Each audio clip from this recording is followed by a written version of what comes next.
Edwin, hurry up. Ryan is demanding Spider-Man games. Smecca! Revis! I need games! Games of Spider-Man! I'm going as fast as I can! Crap. Crap. Oh, crap. Mega crap. I'll give you $200 for all of them.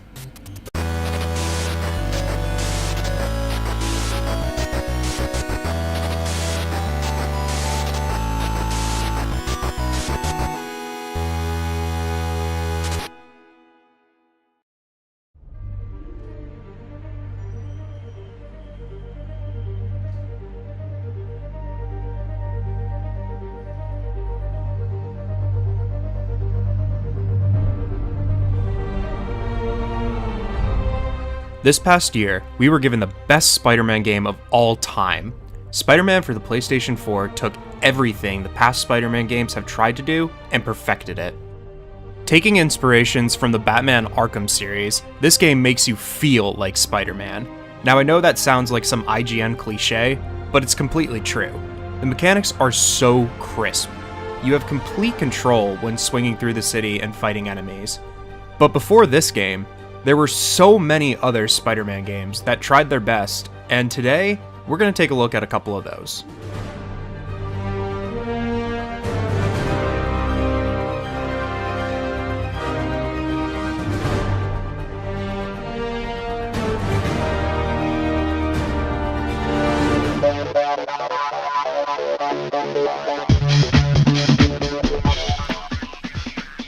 Spider-Man was released for the Sony PlayStation on August 30th, 2000, and was developed by Neversoft Entertainment. The game is a third-person, action-adventure game and was the first fully 3D Spider-Man game. I remember being blown away as a kid being able to web swing and beat up bad guys as one of my favorite superheroes. Today, the game holds up quite well. The graphics are good, with models loading in at a good rate while you web swing across the city. Spider-Man uses the same game engine as Neversoft's previous title, Tony Hawk's Pro Skater, and they craft a beautiful rendition of the now classic 90s era of Spider-Man. The game's story involves Doc Ock releasing poisonous gas throughout the city, which the developers use to help the game's engine render enough objects on screen while reducing lag. Smart move, Neversoft. The main takeaway from Spider-Man is the voice acting. This game has a ton of voice acting from not only our web-swinging hero and dastardly villains, but from the late Stan Lee himself, who is the game's narrator. Welcome, true believers and newcomers alike. Spider-Man co-creator Stan Lee here. Once again, we find our hero Peter Parker, better known around the world as the Amazing Spider-Man, in a heap of trouble. But this is just the beginning, Spidey fans. So get ready for a true superhero action thriller, packed to the brim with thrills and chills, twists and turns, more supervillains than you can shake a web at, and of course, non-stop web-slinging, wall-crawling action. May he rest in peace.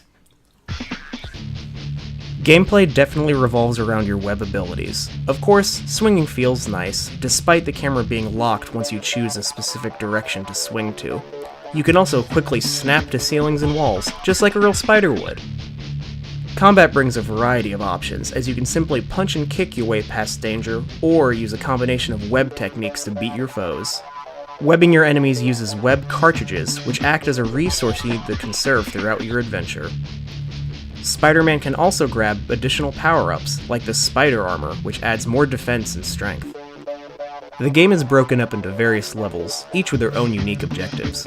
The mission variety is a breath of fresh air that keeps you engaged with the story as well. Some levels have you web-swing across the city, save hostages and dispose of bad guys, race against the clock, run from the cops, and of course, fight some of Spider-Man's greatest enemies. The boss fights here are very unique. Each one requires a little bit of strategy to defeat them. For example, Scorpion requires you to throw J. Jonah Jameson's filing cabinets at him, Rhino has to be tricked into running into electrified posts, and for Carnage, you just beat the crap out of him.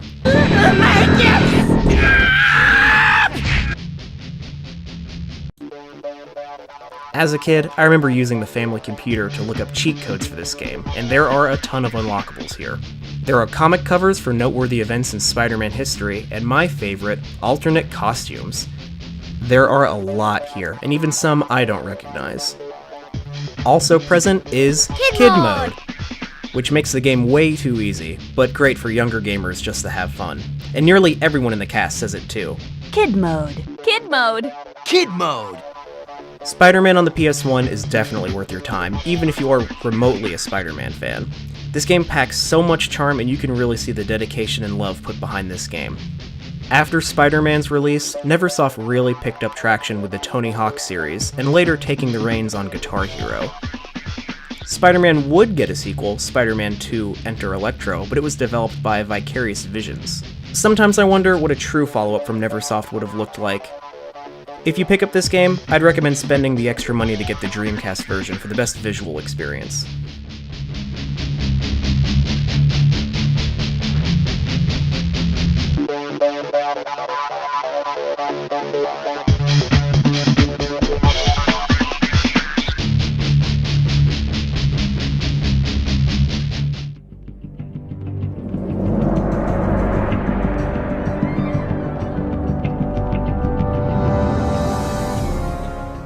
So I ended up playing The Amazing Spider-Man on PS3, and I'm going to start off by saying that I wasn't a big fan of the movie and knew nothing about Beenox, the game developer, so I went in with no expectations for the game. I ended up being mildly surprised to find out this game wasn't a crappy licensed game. This game takes place in an alternate ending to the Amazing Spider-Man film, but to be honest, I really didn't care much about the story since I didn't care for the movie in the first place. For fans of the movie though, it does offer a what-if alternate ending and serves for another story for them to sink their teeth into. The graphics are pretty average and are what you expect from a typical PS3 game. Gameplay is an integral part of superhero games, especially for Spider-Man games, and this is where this game shines. This game copies from the most successful superhero game that preceded it, the Batman Arkham series. There is a variety of ways you fight your opponent, which include long-range web shots, close-range melee attacks, and stealth attacks. Another aspect to keep note of is that there is an upgrade system where you can choose to improve on, such as increased damage output and faster firing rate. The gameplay felt fluid, and although there are many buttons to keep track, the game has quick time button presses on the screen, something I found handy at times. This was the norm with other games as well when this game came out. When you're in the city, you have free roam, and the web swinging felt good and was responsive for the most part. One of the coolest things you can do while roaming the city is finding comic pages and unlocking iconic comics, such as the first appearance of Spidey. The music is actually pretty good and definitely fits the game. Heck, it could be put in any Spider-Man movie and fit in perfectly.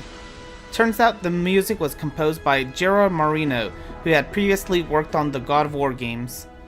The characters aren't voiced by the original actors from the movie, but you won't care, and I enjoyed all the one-liners Spider-Man said during combat. I recently picked up a PlayStation Move and saw this game was Move compatible, so I was excited to try it out, but from the moment I got to play, I noticed how unresponsive it was and regretted the fact that I went out of my way to set up the PlayStation Move. Please people, just stick with a DualShock controller. Ultimately, I recommend this game for people who are Spider-Man fans or enjoy the combat of the Arkham Asylum games. I thought it was better than the movie and am now interested in the sequel. One thing I wanted to try out is that the game had DLC as Stan Lee, but if you get the Wii U version, it has all the DLC, so I'd go with that version. If you are like most people and don't own a Wii U though, I recommend the PS3 version.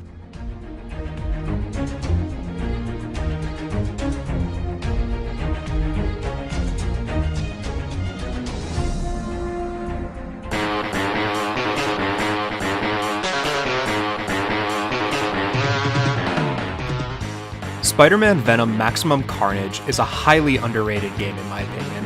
Released for both the SNES and the Sega Genesis, this game tells a story taken straight from the pages of the comic of the same name, Maximum Carnage.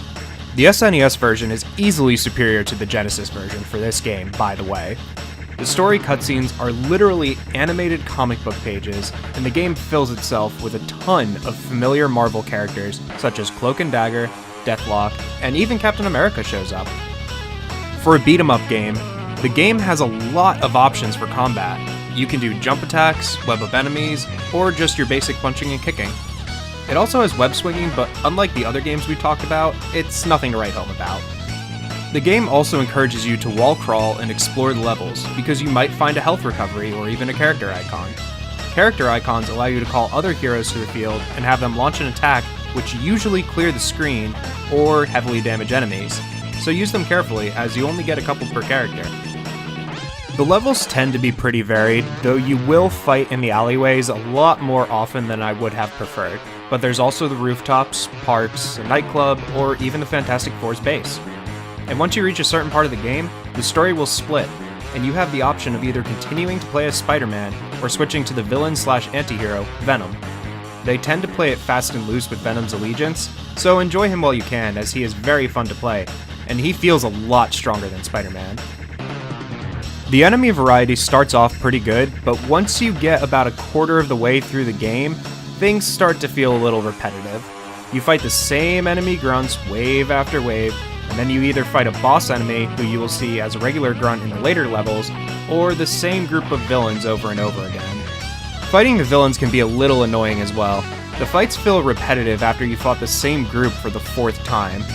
Also, fighting Demogoblin head-on is basically impossible, because you will be exchanging blows 1-for-1 constantly, which will wear you down a lot more quickly than it'll wear him down. So the game is hard. Very, very hard. It starts off easy enough, but once you get into the later levels, having only 3 lives and 1 continue will definitely become a hindrance to being able to finish. I was able to get about halfway through the game consistently before I died, but honestly, by the time I got there, I was about done playing anyways. But if you feel so inclined to finish, you will probably need to cheat to get there, which is very hard to do. Trust me, we tried. In order to activate cheats, you have to input the button combos very precisely and very quickly on the main screen, which is basically impossible to do. I tried for 20 minutes to activate one and never succeeded. However, if you have a Game Genie, you'll have a much easier time cheating, and this is honestly a game you should not feel bad about cheating on. But moral discussions about cheating aside, Maximum Carnage did a lot of cool things and told one of my favorite Spider-Man stories starring my favorite villain, Carnage. The combat is fun, the presentation is well done for a game of its time, and even though it has issues with repetition, I still would recommend playing this game if you have the chance.